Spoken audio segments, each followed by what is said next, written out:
Welcome to the Nest Podcast, your weekly home for sports news, video game reviews, and hot takes with your hosts, Brandon, Zach, and Justin. Enjoy the show.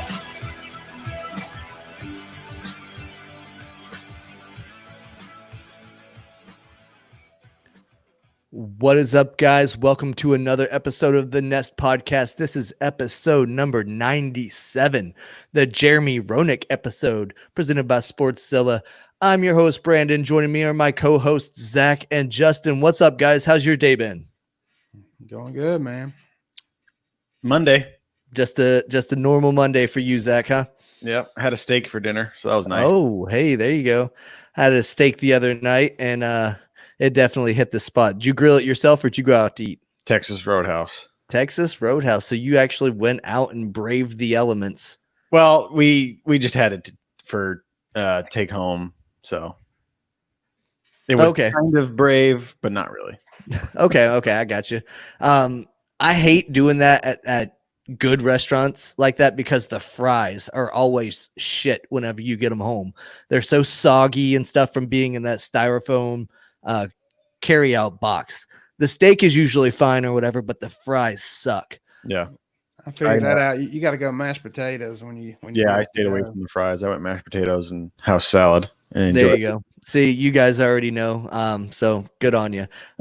I'm dumb and always just say fries out of habit. And they gave me 3 extra of their cinnamon honey butter things. And so good. Wow, you were a special boy that day for sure.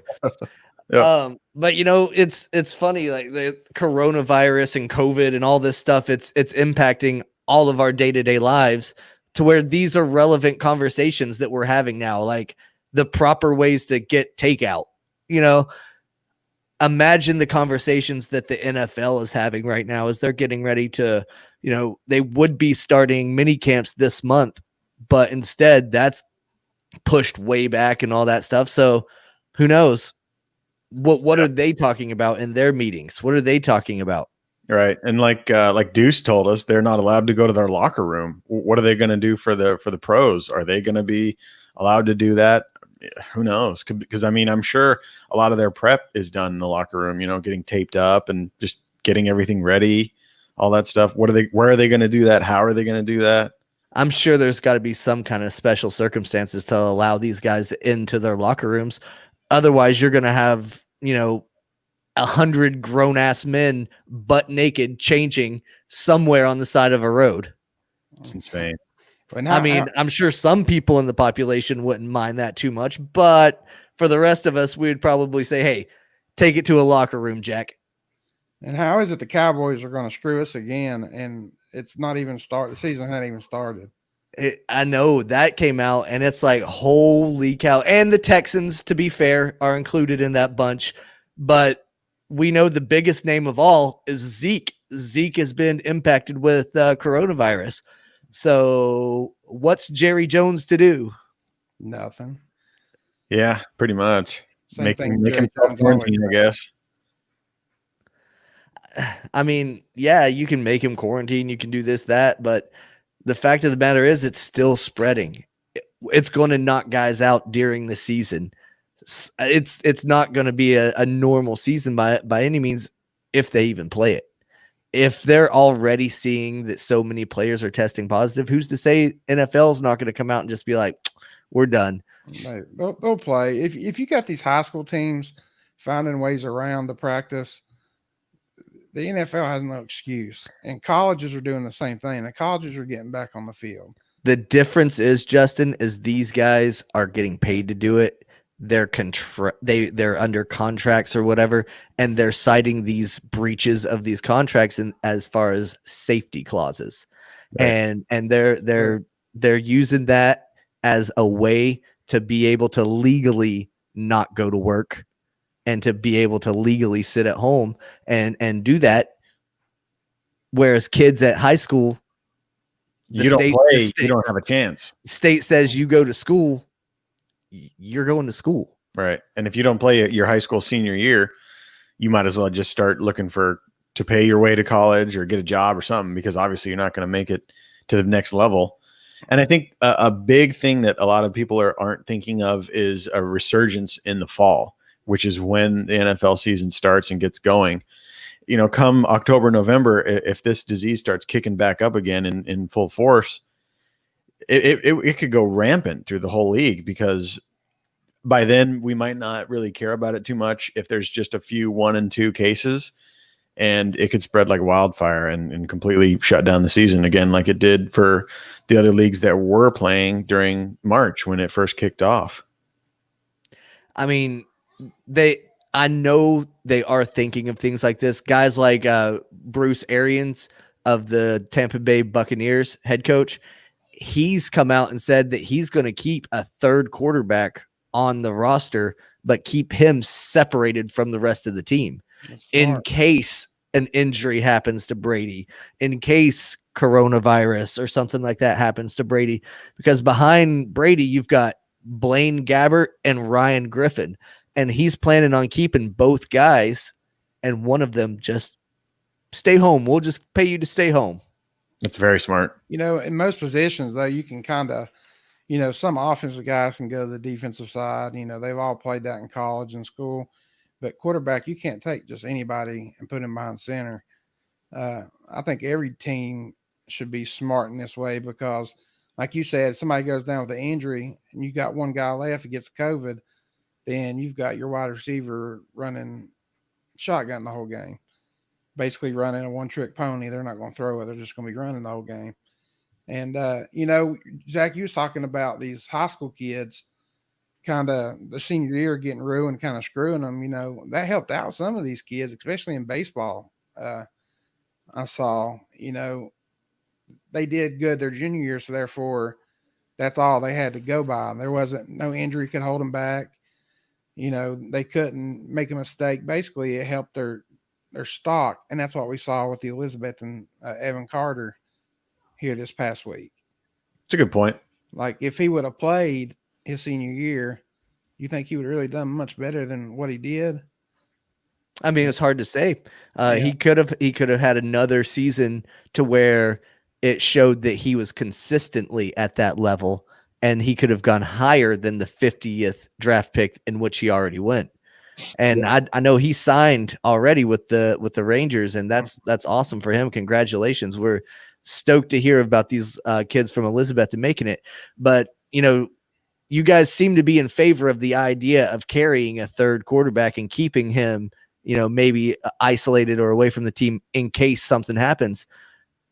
That definitely has to open a door for Cam Newton to land a job and Colin Kaepernick to land a job.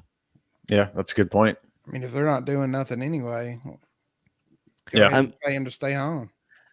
After we talked about it last week, Zach and I talked a little bit about, with the NFL reversing their stance, did that open up a spot for Kaepernick anywhere in the league? This week, I was bombarded with text messages, personal messages, comments, all kinds of stuff from people suggesting other places where Kaepernick could play. And I agree with a lot of them. I think there are 5-6 legit places where Colin Kaepernick could play and thrive if teams are bringing on a third quarterback. Yeah. Because if you look at the Buffalo Bills, you've got Josh Allen, and behind him you have Matt Barkley and rookie Jake Fromm. Matt Barkley. Golly, I haven't heard that name in a while. Matt Barkley is trash. Jake Fromm has ruined his career before it even got started because of what he's running his mouth about during this time in particular. So what better way for the city of Buffalo to say out with that shit and bring in somebody like Colin Kaepernick? Boom, you win both ways in that situation. Yeah, before getting rid of him was the right move to show, that you support one side. And right now, bringing him back in is the right move to show you support a side. Mm-hmm. It's weird how it kind of turned upside down there. Yeah, it is. I remember when he started kneeling, people were just absolutely losing their minds, and he had hardly any backing. And now a ton of players have come out and said that they're going to kneel along with him. Baker Mayfield has said he's going to kneel. J.J. Watt. I'm sure there's tons of others, but I think a lot of people that were either on the fence or against the kneeling are now on the side of the kneeling. Mm-hmm. Yeah, the NFL seemingly has made a 180, and the next step would be for one of these teams. King Hap said it last week that the Vikings would be a good fit, and I kind of looked into it a little bit to see what the Vikings had behind Kirk Cousins, and they have a kid named Sean Mannion. Yeah, I've never heard of him either. So, you know what? Colin Kaepernick has at least got some experience over that guy, right? The Ravens, they've been potentially kicking the tires on trading RG3.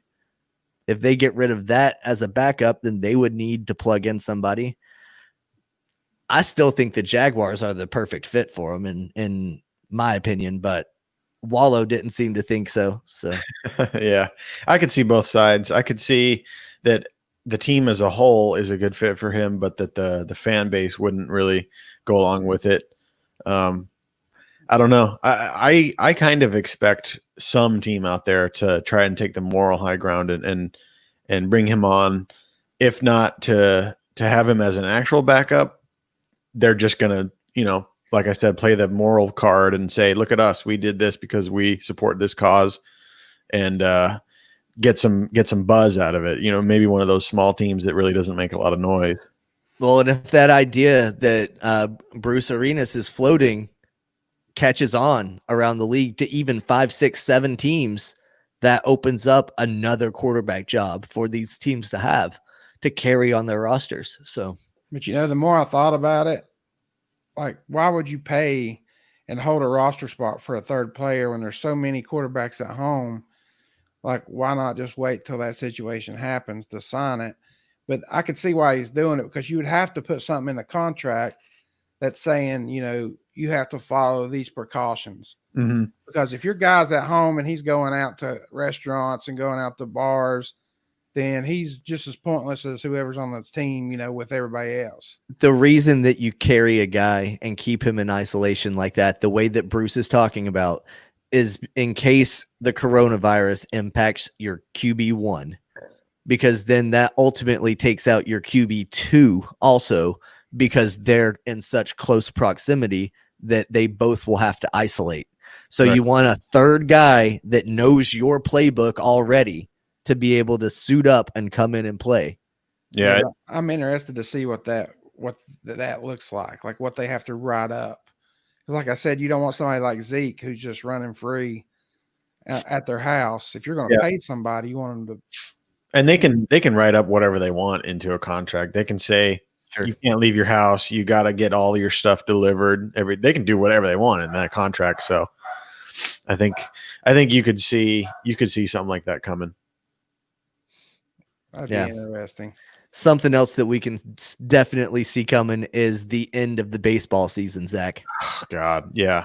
We've been saying it for a while now, but it's not even a joke anymore. It's basically a done deal. I mean, both sides have basically refused to counter offer, and whatever side puts forth any kind of deal, the other side immediately rejects it and doesn't counter.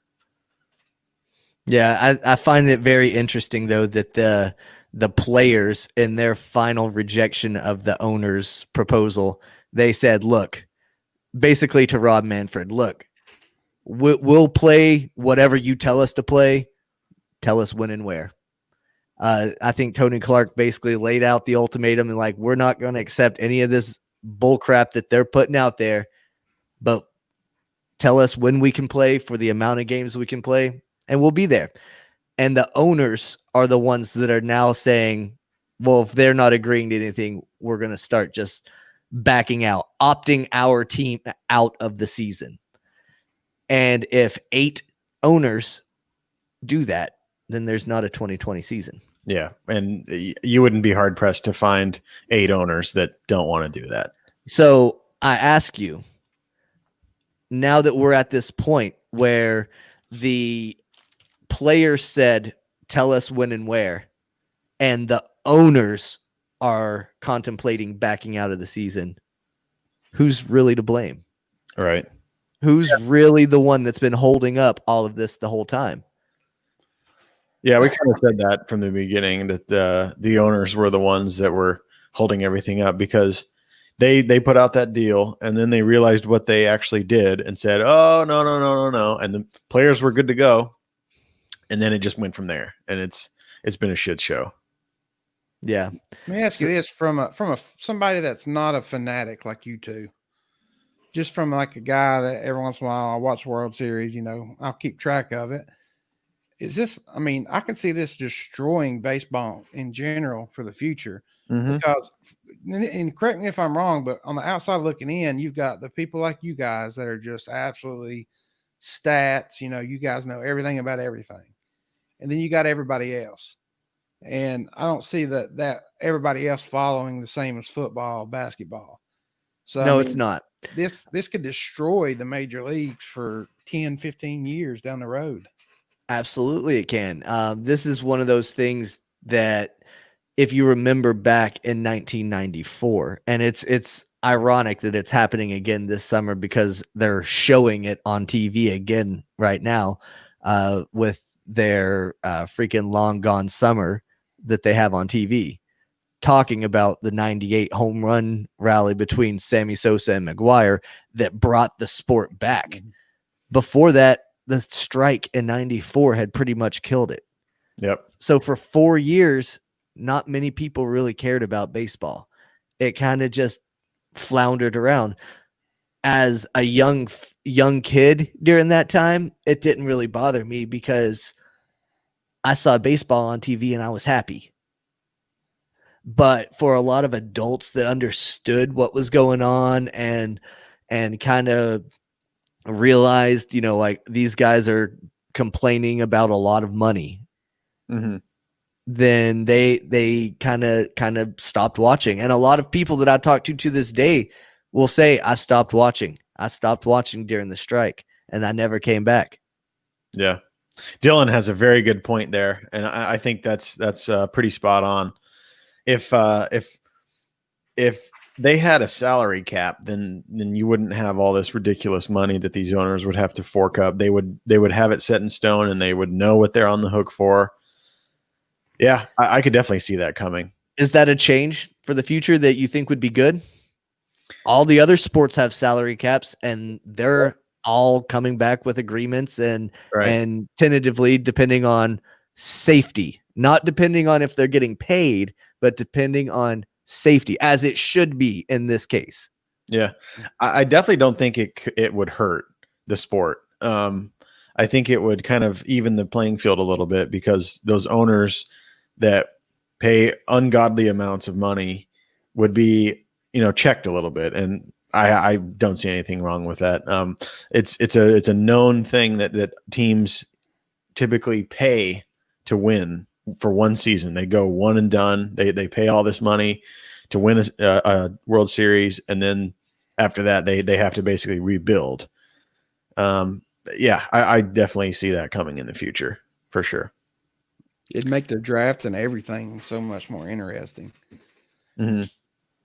But then you have to wonder, are they going to set a cap so high that only a certain number of teams even can reach that cap?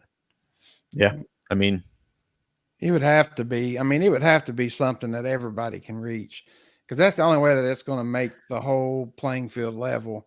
And that's basically what a cap is doing. It's saying, the Yankees can't go pay this guy $100 million. They can only give him $60 million. So he's on level playing field as everybody else. So they got to make moves and stuff. These like major league owners are billionaires. If they all wanted to be paying what the Yankees are paying their team, what the Red Sox are paying their team, they could. Yeah. Oh yeah. They choose not to do that.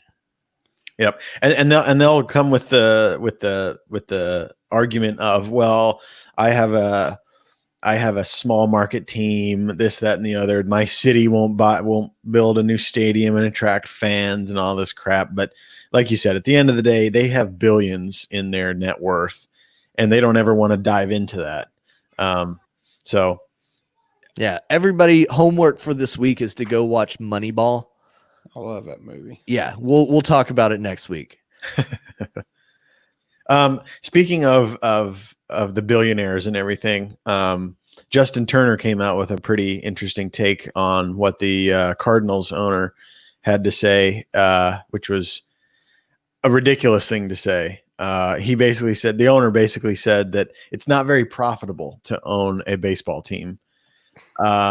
Meanwhile, this dude bought the Cardinals in 1995 or 96 for $150 million. During those times, whenever the strike was the most, prevalent, and whenever the impact was felt most widely in the popularity of the sport, this guy swoops in and buys the team. Yep. So he bought it at the probably absolute lowest it had been in God knows when. And I mean, 20 years later, the team has 2 World Series. They've been to the playoffs 11 times. They have a handful of division championships, and the team is now worth $2.2 something billion. He didn't make no profit. So riddle me that, Chief. Well, and think about this. He made immediate dividends because guess what happened in 1998? Oh, wait, one of the St. Louis Cardinals players was involved in that historic home run chase. So ticket revenue went through the roof. Concessions went through the roof. Big Mac jerseys went through the roof. Endorsements, sponsorships, partnerships with McDonald's and people like that went through the roof. This guy was making money hand over fist. Not profitable, my ass. Mark McGwire is one of those names that people just know. Mm-hmm. You know that he hit a shit ton of home runs, whether you follow baseball or not. He's like Ken Griffey Jr. People just know certain names. And that happened a couple of years after he bought the team. I mean, pitching was my number one thing, but you couldn't pitch every week. And the reason I played first base is because I idolized Mark McGwire. I just thought he was the greatest of all times, man. I don't know, he was incredible. The way his swing wasn't that great. He didn't have one of those like Ken Griffey natural, beautiful swings, but he was just like him and Bonds were just power. Yeah, beasts. It's insane. Yeah, just monsters of the game. Right. Yeah, I agree with Cody. It costs money to make money. That's the way baseball is. If you want to have a good team, you have to spend the money to get the good players. And that's kind of what the beauty of baseball is, because it is the only sport without that salary cap. But like you said, Zach, I think that it is eventually going to come to that. Yeah, it's entertaining to watch, and it's fun to see just how crazy and lucrative the contracts can get. $330 million, $400 million. It's pretty interesting to see that. And a lot of people, people always say, "I want to get my kid into baseball so he can make all this money."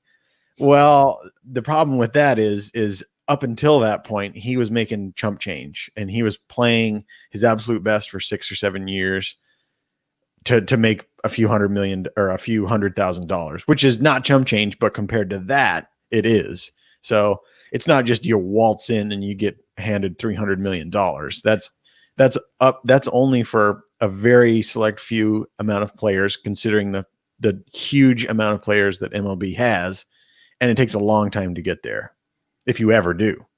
And not only that, not only getting paid, chump change for years, before you even start getting paid to play baseball, it costs a lot of money to play. Oh, yeah. These kids, their parents shell out tons and tons of money for them to be on travel teams, to buy new gloves every year, to buy new bats every year, to buy the newest uniform for whatever team they're playing for, spring ball, fall ball, all these different teams. So training camps with all these pros that they go to and stuff like that. So it costs a lot of money to make a ball player. So for the parents out there that think that they can just sign their kid up and he's going to be the next Bryce Harper, it's an investment. Yep. I know right now I'm paying $30 for just an hour for Marley 3 days a week. So that's $90 a week just for 1 hour a day for her to shoot basketball, to work one-on-one with a coach. She can do that outside in the driveway. Yeah, I ain't a college coach. She's got a I college know. I'm coach. just. I'm kidding. I'm kidding. I know what you mean, but Yeah.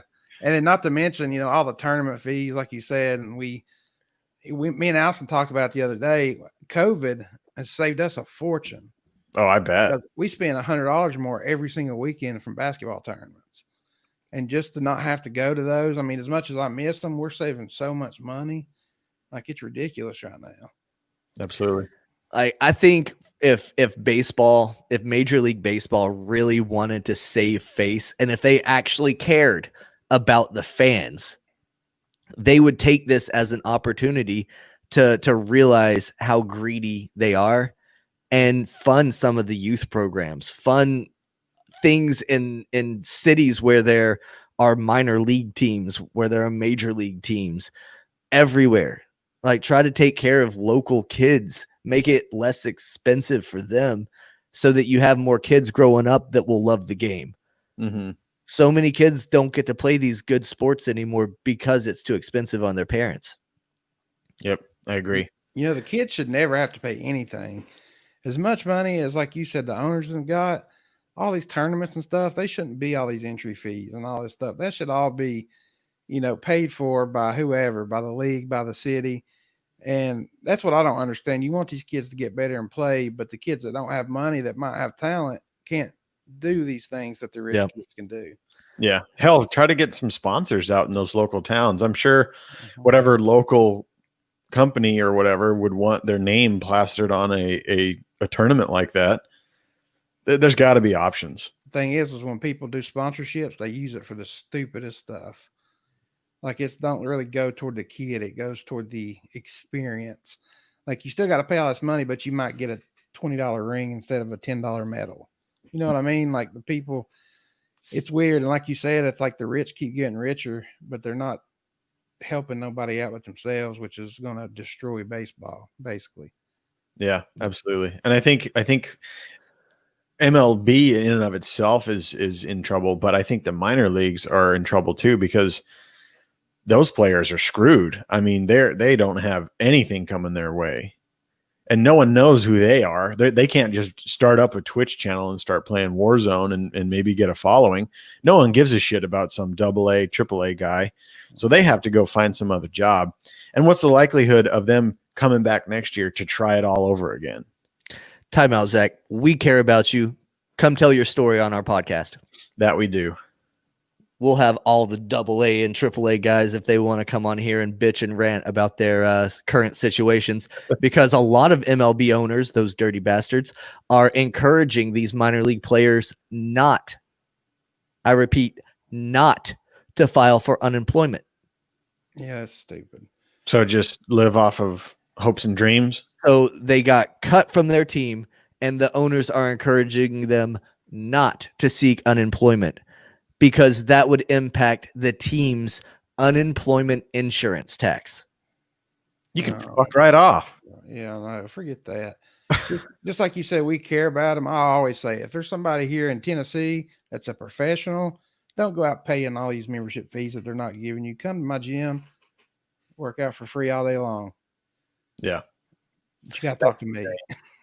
That's insane. It'll impact our insurance policy. So why even have the insurance policy in the first place then, if you're just not going to use it? I don't know.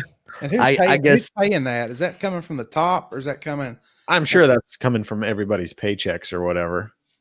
Like, is that coming through the minor league team themselves? Like the Jumbo Shrimps pay their own insurance, or is that coming through? That would be from the top team? down. That would be from the Miami Marlins in that case. Okay, that's what I was trying. So basically, again, we're talking about the rich, the owners, the billionaires. Yes. Yeah, and typically the owner of said major league team also owns the minor league teams, or am I wrong on that?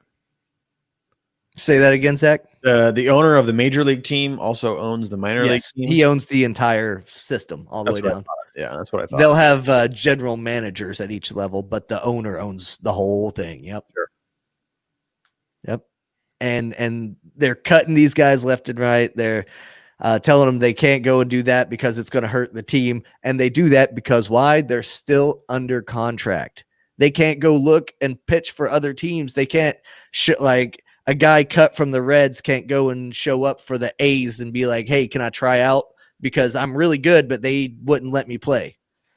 Can't do that. Can't file unemployment. So, like you said, Zach, are they just going to sit there and live on hopes and dreams? Because eventually they're going to get pretty hungry.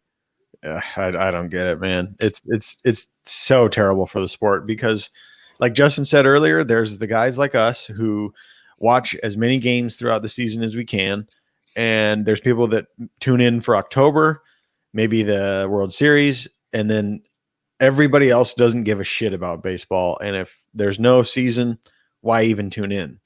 So, yeah, this is terrible. Absolutely terrible. It's like another strike, except worse because this time no one's talking. For the strike, the goal was clear. The players wanted to get paid more. This is just an absolute stalemate. Players want to get paid, obviously, and the owners don't want to pay, and no one's meeting in the middle. There is no argument. There is no debate. Nothing. It's just we want to do this. We don't. No. And then, we got to flash the breaking news alert for one more thing in baseball, because it's been reported that a judge has ordered that some documents from the 2017 New York Yankees be unsealed because they are implicated in some sort of sign stealing thing. Dun dun dun. Big shock there. Who cares? We're not even playing baseball at this point. They just trying to find something to talk about. I agree with Travis on this one. Too many lawyers. That's why they keep coming up with all this new nonsense. But speaking of lawyers, Travis is an attorney. I'm sure he'd actually worked with DraftKings and all that. I'm sure he's unless it's a typo. He said layers, which means layers. Maybe means like AA, Can't read. AA. I thought Brandon actually knew him. That's why I was like, he actually is an attorney. I can't read, apparently. That's all right. That's true though. There. I mean, how many steps is it if you get drafted by a pro team? I mean, it might take you 10, 15, 20 years to actually make it to the big team. Yeah, I mean, if you suck. It's confusing. I don't understand it. You guys might, but as somebody that just likes to watch baseball and don't know all the inside outs, right? Shit, it's confusing. I know I saw Kirby Puckett play. I didn't know he was Kirby Puckett till 8 years later when he made the big leagues. At the time, I just thought he was like a out of high school guy playing for the Twins. That just shows you how hard it is to be successful 3 out of 10 times. Yeah, I do think that the minor leagues could benefit by getting rid of the single A. I think that's just a little excessive, and that would suck for those little teams that have a following in their towns. But I think it would shave off a good chunk of revenue, and it might be able to save it. If you can support 2 minor league teams, that's a lot better than not having any at all. See, it's guys like Zach, that guy right there, that guy that got rid of the Johnson City Cardinals and the Elizabethan Twins. That's what I was going to say. That kind of thinking right there is what got rid of those teams. And what I say to that? You got to break a few eggs to make an omelet. Yeah, but you got to think. You know how many times I've coached little kids that got to go out on the field and throw a baseball while they're warming up and got to go watch these little games for free. They don't care about you. And they love that stuff, man. These are little kids that just thought that was the best thing in the world. Right. One of our other commenters lost a team in his town too, the Royals in his town. Right. And maybe if a minor league single A team does end up having to leave, that might open the door up for some independent league team to move in or something. Who knows? Which would be cool. I mean, we had Tanner Ryer on, and he said that's how he got discovered by the pros, was going to an adult wood bat league and not even going through the college route or whatever. He got discovered through that league and was a 2nd round draft pick by the Reds. That's crazy. That's wild. So I mean, it can happen. It definitely can. Yeah. But guys, let's take a break for a minute. I gotta go ahead and pay the bills and talk about the beard struggle. If you've ever tried to grow a beard, then you know the struggle. And this company I've used now for about a week, and you can't smell me, but I smell great. The ultimate kit is amazing. It comes with everything you need to get your beard growing and smelling the right way. It's going to come with 2 bottles of oil, one for daytime that has UV protectant and one for nighttime. It's going to come with a scruff and a balm. So you use the scruff, it's like a wax for your scruff, and then when you get long enough to style it, you put it into your full on beard. It comes with a sweet little brush that's got its little logo on there, That's cool. nylon bristles and everything. It comes with a shampoo and a conditioner. Comes in this kick-ass Viking inspired box. Guys, the beard struggle. Check them out. Go and use promo code NEST20 and you'll save 20% every order. Beardstruggle.com. I have noticed, Brandon. I used to have the biggest beard, which I shaved it, but I've noticed yours is coming on pretty strong over the last little bit. Man, it's all about that Viking life. Ever since I started using the beard struggle, it's been, hey, Viking inspired products. I'm using the Viking Storm right now in my beard, and it smells awesome. My wife, she gave me the eyes earlier. I know we got some on the way as well, don't we? Me and Zach. Yep, you guys both have some products coming your way. So next week you'll be able to talk about your luscious man manes. Good deal. 'Cause I'm struggling right now. So let's see. Let's get back into it, guys. The UFC has announced their lineup for UFC 251, and they also revealed Fight Island. Oh, geez. And Fight Island kind of went over like a lead balloon because it's somewhere where they were just at like 3 months ago for a UFC pay-per-view. It's that Yas Island or whatever out in United Arab Emirates. They held an event there in 2019, and now like Dana White was protecting it like it was some kind of secret, like he was building some new private island out of volcano lava or some shit that he was funneling there with Elon Musk's secret technologies. I don't know.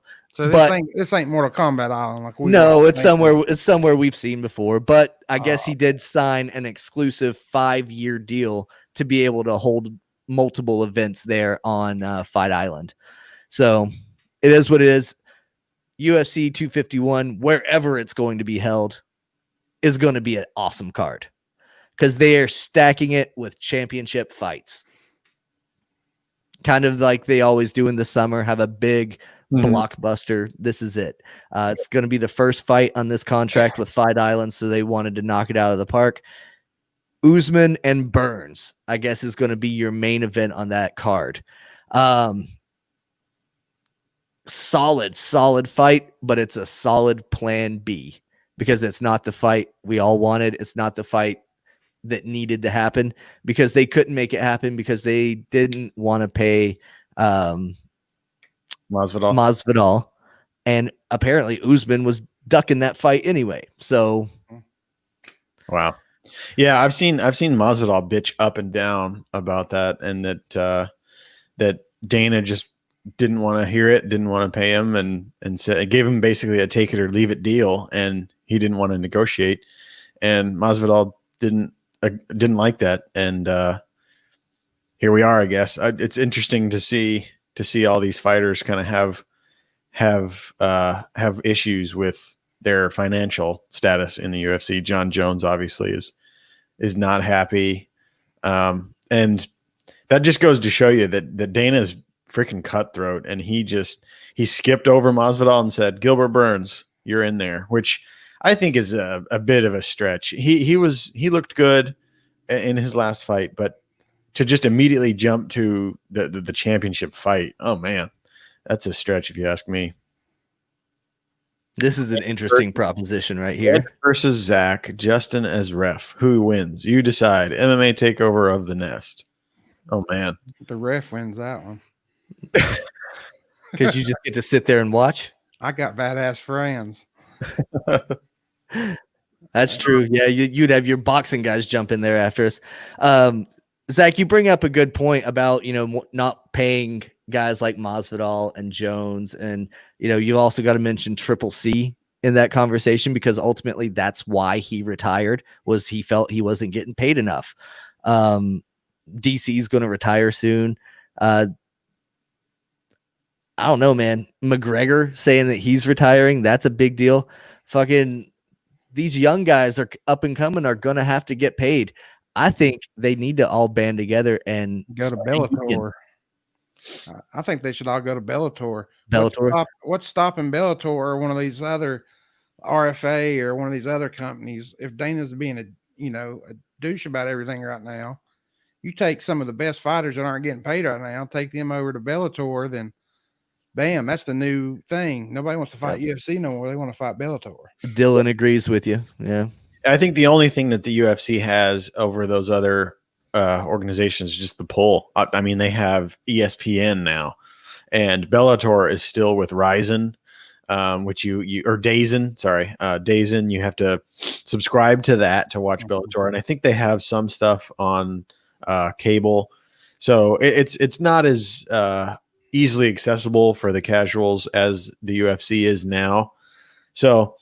Oh, DAZN, what you're talking about, DAZN, in the boxing world, DAZN is everything. So they've already got like a huge crowd over there. I mean, DAZN is, everybody that goes to my gym has a monthly membership of DAZN. Mm-hmm. That's all they do is play fights. If me, you, and Brandon are sitting here trying to decide on a fight to watch, and one card we have Masvidal, John Jones. I'm watching that one. Exactly. And that's all it's going to take. I think it's easier. I know where you're coming from. UFC's got it set up, but eventually somebody's going to have to tell Dana to basically screw it. He's got so much power. He's, nobody's doing anything about it. What's stopping these guys from forming a fighters union with the boxers and the MMA fighters? Yeah, that's a great question. I mean, is there something in their contracts that I'm not aware of? I mean, if Wallow is watching, he could probably tell us. Wallow from McDojo Show is kind of our MMA guru that we always go to for knowledge and advice. But I would think that would be what they would want to do and need to do, is form some kind of union and lump it all together. Combat sports, lump them all together and form something to take care of situations like this, to where guys aren't getting paid enough. Look at baseball, at what a union can do for your sport. It can literally stop billionaires in their tracks. Yeah. And I think that's probably what the UFC is afraid of. That's 100% what they're afraid of. The UFC has these guys as independent contractors, so that really limits their liability. Just because they're signed to fight contracts. So it's not yearly based. It's how many fights you have. And if you decide to retire and you have one fight left on your contract, you can't just go and sign with Ryzen or ONE FC or whatever, unless the UFC says, yep, you can go on and go. Because say John Jones signs for a 5-fight deal, does 2 fights, isn't happy, whatever, he's screwed. I mean, he's in a contract. He can't get out of that, which is what you see here. These guys are bitching, but they don't have any leverage. They've given all their leverage up because of the way that the UFC contracts work. And like Brandon said, if you had a fighters union, you'd have a lot of power behind you. And it wouldn't just be you and the mega super huge $1 billion company that is the UFC against you. I was waiting for Zach to finish his point, Dylan, but I agree with you. It's insane that Jones hasn't gotten paid because of the track record that he has. But yeah, I think ultimately it is the out of the ring issues that stops him from getting it, even though Connor's Connor, I guess. So that's another issue that we've talked about briefly on other podcasts that, quite frankly, I don't think I want to get into again right now, but I definitely see a favoritism and a bias. It seems like every week, UFC and baseball specific, we keep coming up with the same things are happening. And it's like it's not just once or twice, it's like a whole year thing.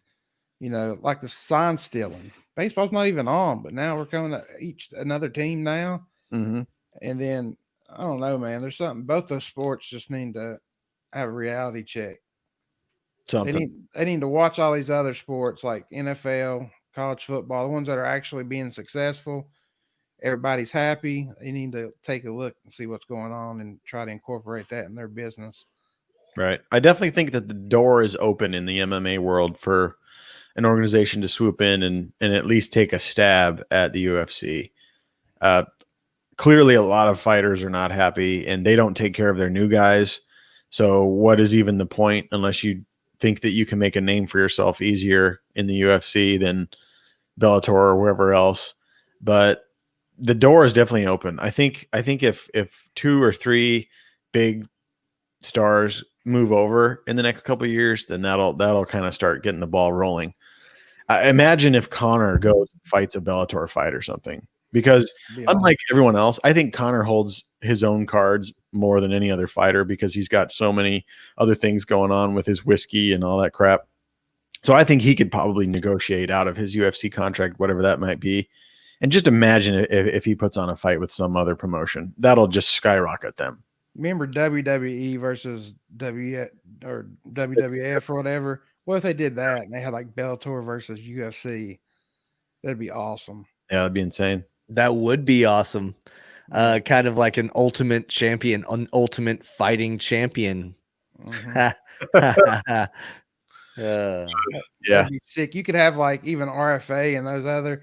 You could even throw them in and like every week have a card that'd be like Bellator versus RFA or Bellator versus UFC and have like all the different. That way you could stand behind your promotion and like pull for your fighter. And sure, awesome. I mean, it's kind of like that in amateur wrestling. Mm-hmm. You go and you cheer for your guys that are at whatever weight classes, but it's all the same school, it's all the same team, and then they obviously are fighting their individual fights. I'm all for it. Ultimate Fighter had that same setup on their reality show where you would have like Team Blue versus Team Yellow.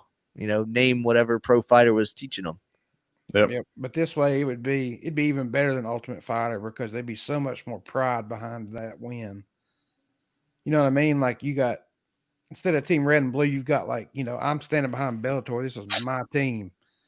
That'd be so much more into it. And then Dana, like I said, if Dana's not going to treat him good, like in any other sport, then he's going to get traded to Bellator. If you want to get your ass kicked by him for the rest of your life, pay him or send him off. Mm-hmm. Have like you could have a salary cap and everything, dude, and like make it like I think that would be sick. That would be pretty cool. Maybe make slightly different rules for each league, or each company, I guess, would have their own slightly different rules. But as long as it's approved by whatever sanctioning body, I don't see why not. That would be pretty awesome. But of course, Dana wants to keep everybody UFC and under the ESPN umbrella, and he's not branching out now. This is something that he could have done, before that deal. Now it would be up to guys like the Dazens and the all the other organizations that are out there, the Bellators, to lump up together and try to put on some kind of awesome ultimate promotion. Yeah. You mentioned rules and stuff like that. And that's a huge one to me because I believe it's ONE FC in Singapore who does hydration tests. And so you basically can't cut weight. Mm-hmm. You can basically cut maybe 5 to 10 pounds at most. And obviously the UFC is still old days. Did either of you happen to catch the video clip of Jessica I weighing in for this fight that was on Saturday? No, I didn't see. She couldn't stand up, and it was at 125. And makes sense why she got her ass beat then. And she how they have the towel, and she was basically hanging on it.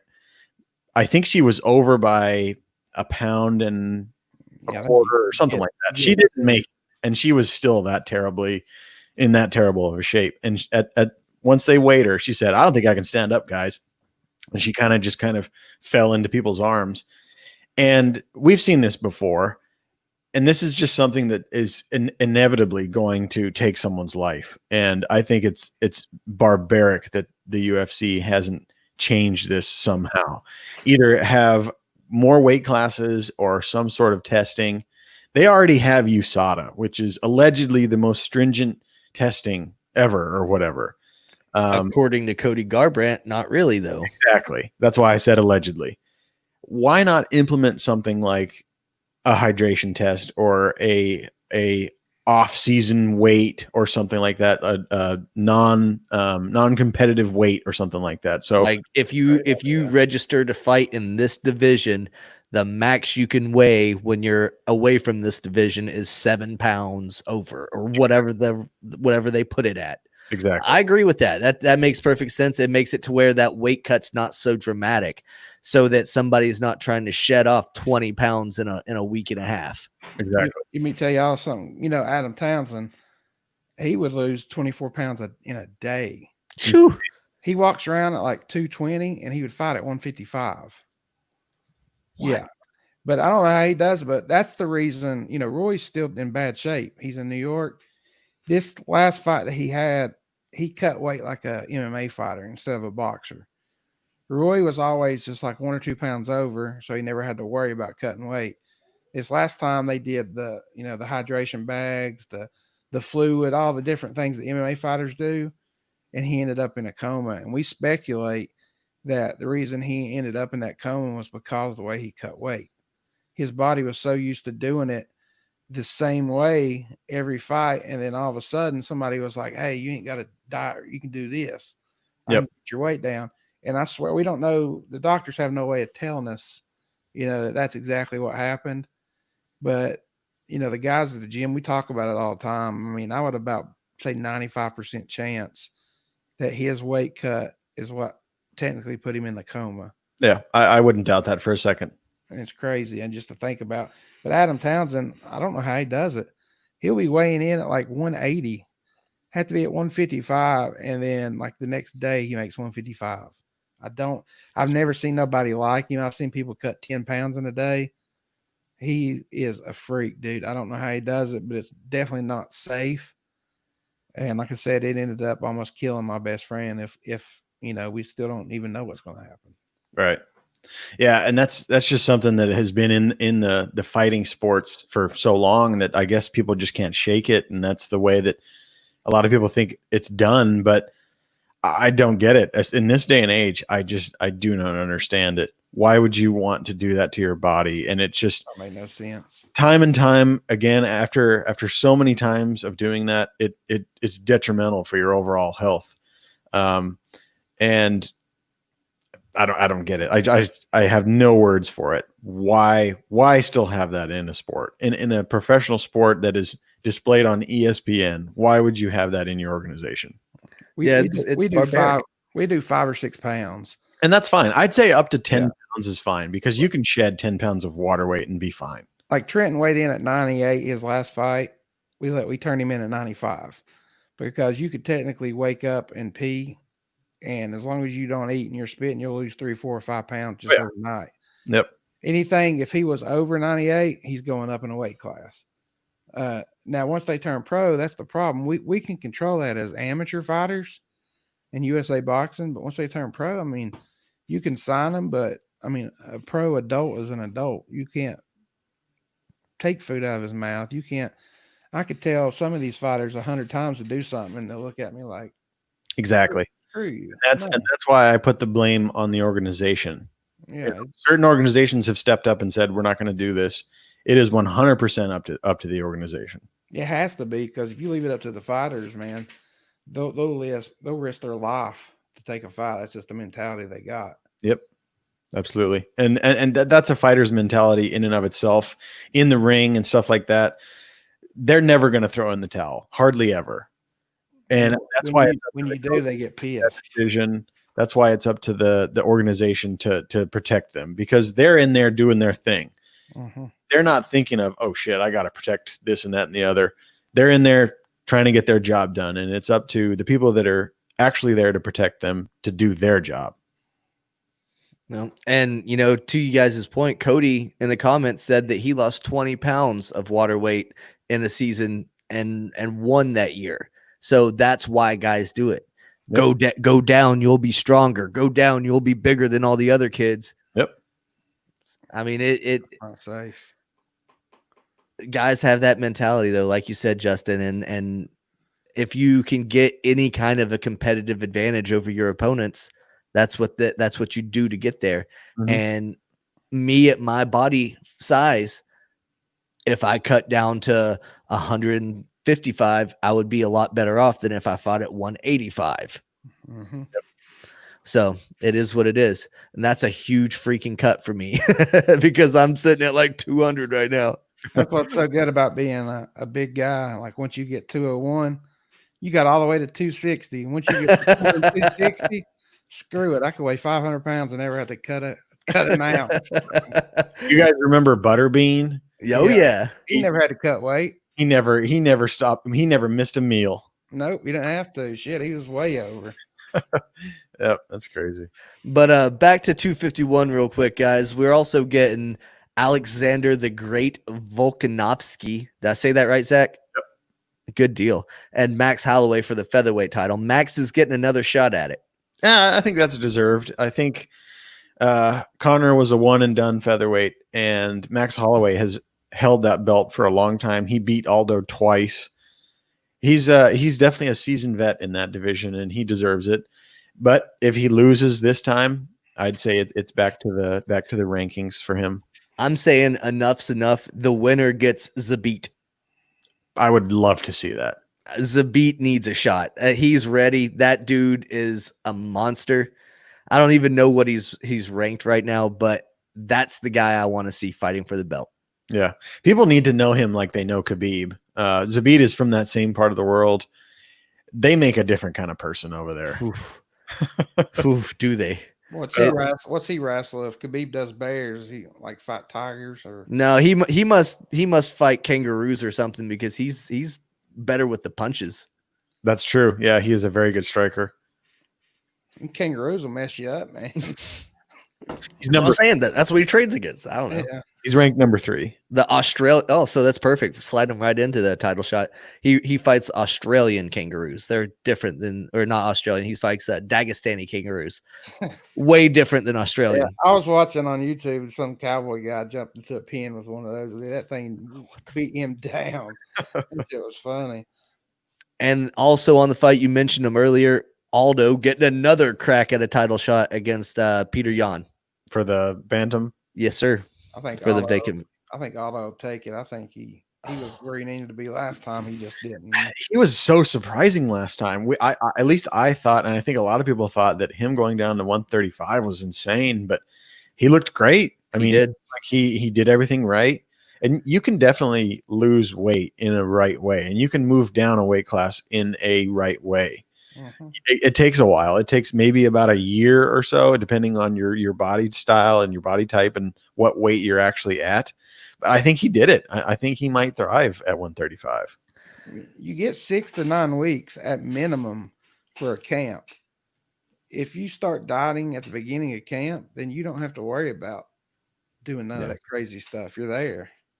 I think a lot of guys just try to keep the carb load up and keep the bulk a little bit at the beginning of that camp so they can keep those energy levels high, keep the muscle in there and not deplete their muscle mass. And then the last few, little bit, they're willing to just shred everything off. Right. Then it depletes them so much going into the fight that that's the argument and where people try to find that fine balance. And I think Zach hit on it. About 10 pounds is about where it needs to be. I agree.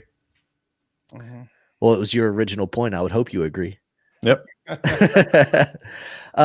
Before we go, guys, I've got to make a quick announcement that I've made another pizza bet, and I told him that I would make it official on the podcast because that's where pizza bets originate.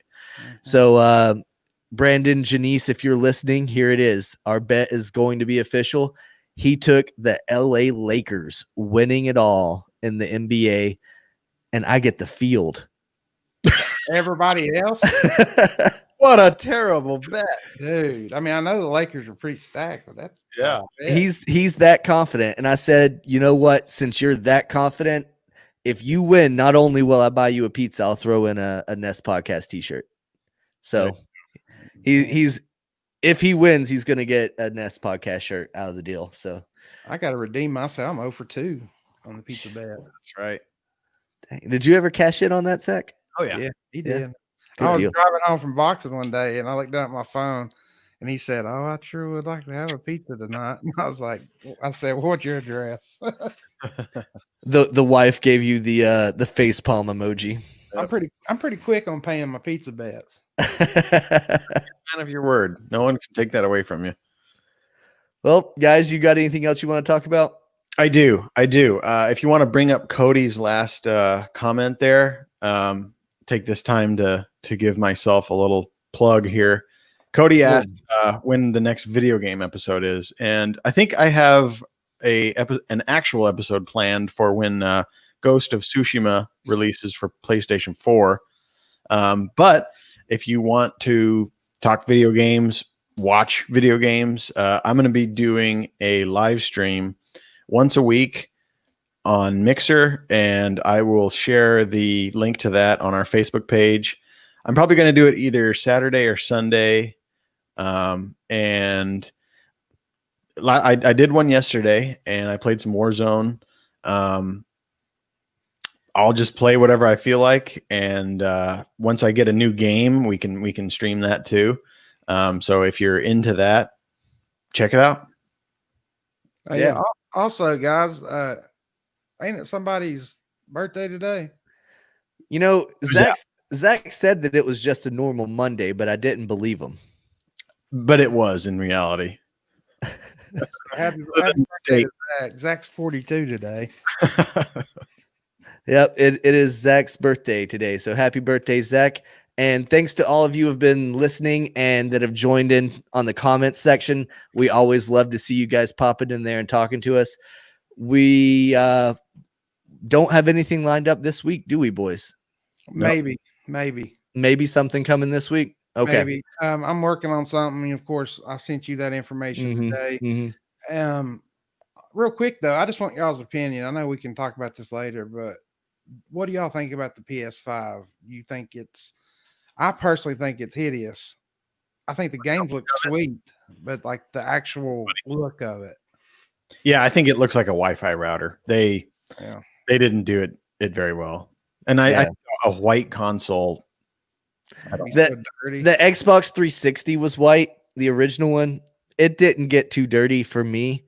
But yeah, I don't know. I don't like the look of either one really. I think at least initially I'm going to go Xbox this year because it is a stacked console. If you care to look into the technical aspects of it, it's basically like a mini PC. So it'll be cool. And Xbox is doing a cool thing this year where it's called Smart Delivery, and games have to sign up for this. But if you buy a game on Xbox One, you don't have to buy it again for the Series X, which is the new console. You just get it for free straight away. And that's an indefinite offer, which is pretty cool. I also heard there's going to be no downloads on Xbox. You can actually buy it from the store and play it immediately. Oh, wow. Having to download the game. Probably like some sort of like streaming type deal. I think PlayStation did that with their PlayStation Now service, which is kind of like Xbox Game Pass, where you pay a monthly subscription and you get access to a select amount of games, and you would just stream them, so there was no download. So I could definitely see that. I hate downloading games, dude. I hate it. Oh, it takes forever. And with Warzone, with Call of Duty this year, first off, the game was 100-some gigs to download right off the bat. And every download has been 20, 30, 40 gigs. It's literally insane, the size of it. I had to delete mine because I've got the old Xbox One, and I can only have like 3 games at a time. Yeah. So when I downloaded Warzone, I had to delete almost everything. And I was like, yeah, it's insane. That's a problem. Since Wallow didn't jump in the comments tonight and say it, I'll tell it to you guys. Nerds. Yep. The first name of our show. So I just wanted to bring it back. We've kind of went away from that. I mean, We really have, but we'll see you next week. Peace.